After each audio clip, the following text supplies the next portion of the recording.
আমাদের প্রিয় দেশি মাছ, যা বাঙালির প্রতিদিনের পাতে এক অপরিহার্য অংশ। কিন্তু সেই মাছ নিয়েই এলো এক চাঞ্চল্যকর ও উদ্বেগজনক তথ্য।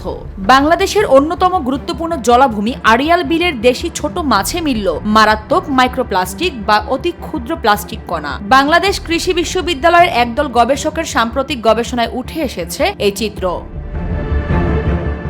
গবেষণায় 5টি প্রজাতির মাছ পরীক্ষা করা হয়, যার মধ্যে সবচেয়ে বেশি মাইক্রোপ্লাস্টিক পাওয়া গেছে আমাদের পরিচিত কই মাছে। অন্ত্রে গড়ে 1.70 থেকে 1.90 এবং ফুলকায় 1.30 থেকে 1.40টি কণা শনাক্ত হয়েছে।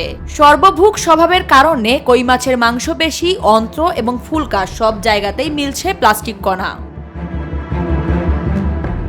কই মাছের পরেই রয়েছে তৃণভোজী বাটা মাছ, এরপর মেনি ও গুলশা ট্যাংরা মাছেও এর উপস্থিতি মিলেছে। তবে স্বস্তির খবর হলো, ছোট আকারের সর্বভুক পুঁটি মাছে মাইক্রোপ্লাস্টিকের পরিমাণ সবচেয়ে কম। তৃণভোজী বাটা মাছের অন্ত্রে বর্ষা মৌসুমে গড়ে সর্বোচ্চ 1.50টি মাইক্রোপ্লাস্টিক পাওয়া গেছে। আর মাংসপেশিতে 3 ঋতুতেই প্রায় একই মাত্রায় প্লাস্টিক কণা পাওয়া গেছে।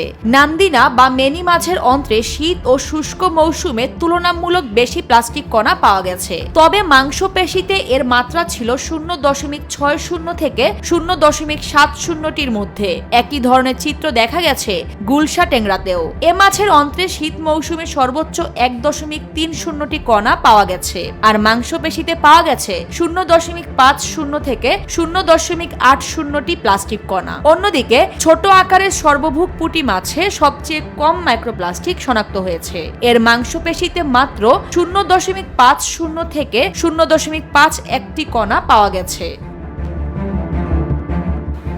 শুধু মাছ নয়, গবেষকরা আড়িয়াল বিলের পানি ও পলি মাটিতেও পেয়েছেন মাইক্রোপ্লাস্টিকের ভয়াবহ উপস্থিতি। বিশেষ করে বর্ষাকালে পানিতে দূষণের মাত্রা থাকে সবচেয়ে বেশি। পরীক্ষায় দেখা গেছে এসব প্লাস্টিক কণার বড় একটা অংশই হলো মাইক্রোফাইবার, যা আসে মূলত কাপড় ধোয়ার বর্জ্য পানি, গৃহস্থলীর আবর্জনা এবং মাছ ধরার জাল থেকে। এছাড়া পলিথিন, বোতল ও প্লাস্টিক প্যাকেজিং এর ভাঙা অংশ থেকেও। গবেষণায় প্রধান গবেষক বা কৃবির অধ্যাপক ডক্টর মোহাম্মদ শাহজাহান জানান, এই মাছগুলো খেয়ে ফেললে তাৎক্ষণিক বড় কোনো ক্ষতির প্রমাণ নেই। তবে দীর্ঘমেয়াদে শরীরে এই প্লাস্টিক জমতে থাকলে তা ভবিষ্যৎ প্রজন্ম ও মানব স্বাস্থ্যের জন্য ডেকে আনতে পারে নীরব বিপদ। আতঙ্ক নয়, এখনই প্রয়োজন উৎস থেকেই প্লাস্টিক দূষণ রোধ করা এবং আমাদের জলজ পরিবেশকে রক্ষা করা।